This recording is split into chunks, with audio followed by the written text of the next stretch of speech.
নমস্কার, আমি আকাশ। আপনি দেখছেন টুডে স্পেশাল 24 ইউটিউব চ্যানেল। বড় সুখবর রাজ্য ও রেলের তরফে। রাজ্যে অবশেষে চালু হচ্ছে লোকাল ট্রেন। বড় সিদ্ধান্ত নেবে রেল ও রাজ্য। কবে থেকে চালু হবে লোকাল ট্রেন, চলুন বিস্তারিত জেনে নেব ভিডিওতে। সম্পূর্ণ বিস্তারিত জানতে ভিডিওটি শেষ অবধি দেখবেন। আপনার কাছে ছোট্ট একটি অনুরোধ, ভিডিওটিতে একটি লাইক করবেন আর ভিডিওটির নিচে লাল সাবস্ক্রাইব বাটনটি ক্লিক করে পাশে আসা ঘন্টাটিও চেপে দেবেন নতুন লেটেস্ট ট্রেন্ডিং খবরগুলি সবার আগে দেখার জন্য।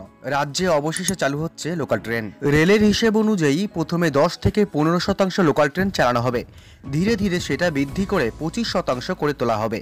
এখন একটি লোকাল ট্রেনে বসার আসন থাকে 1200টি। রেল সূত্রে খবর, সেটিকে কমিয়ে করা হবে 600টি।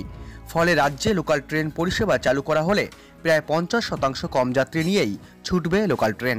তবে এই সংখ্যক যাত্রী বাছাই কিভাবে করা হবে তা নিয়ে চূড়ান্ত সিদ্ধান্ত নেবে দুই পক্ষ একসঙ্গে, অর্থাৎ রেল প্লাস রাজ্য।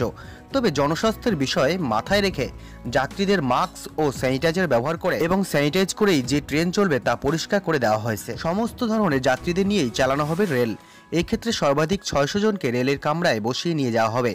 গত কয়েকদিন ধরে একাধিকবার আলোচনা হয়েছে লোকাল ট্রেন চলাচল নিয়ে। মহারাষ্ট্র মডেলে রেল চলবে নাকি সমস্ত যাত্রীকে ট্রেনে চড়ার অনুমতি দেওয়া হবে তা নিয়ে বিস্তারিত আলোচনা হয়েছে সোমবার। মুখ্য সচিব আলাপন বন্দ্যোপাধ্যায় জানিয়েছেন, বর্তমান পরিস্থিতিতে সকলকে ট্রেনে চড়ার অনুমতি দেওয়া হবে বলে স্থির হয়েছে।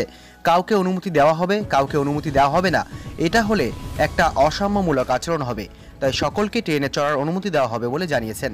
তবে রেল কবে থেকে চলবে সেই বিষয়ে চূড়ান্ত সিদ্ধান্ত নেওয়া হবে আগামী 5ই নভেম্বর। পূর্ব রেলের এক শীর্ষকর্তা জানিয়েছেন, আগামী বৈঠকে তারা কতগুলি ট্রেন চালাবে, গ্যালোপিং ট্রেন চলবে কিনা, কোন কোন স্টেশনে কখন ট্রেন দাঁড়াবে তা নিয়ে বিস্তারিত আলোচনা হবে। সূত্রের খবর, সেদিনকেই এই বিষয়ে চূড়ান্ত সিদ্ধান্ত জানিয়ে দেওয়া হবে।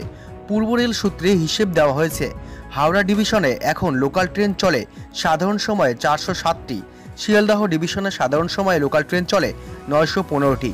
সেই সংখ্যা কমিয়ে আনা হবে। কালী পুজোর আগেই লোকাল ট্রেন চালু হতে পারে রাজ্যে। কবে থেকে লোকাল ট্রেন চালু হতে পারে, আগামী বৃহস্পতিবার চূড়ান্ত সিদ্ধান্ত নেবে রেল প্লাস রাজ্য।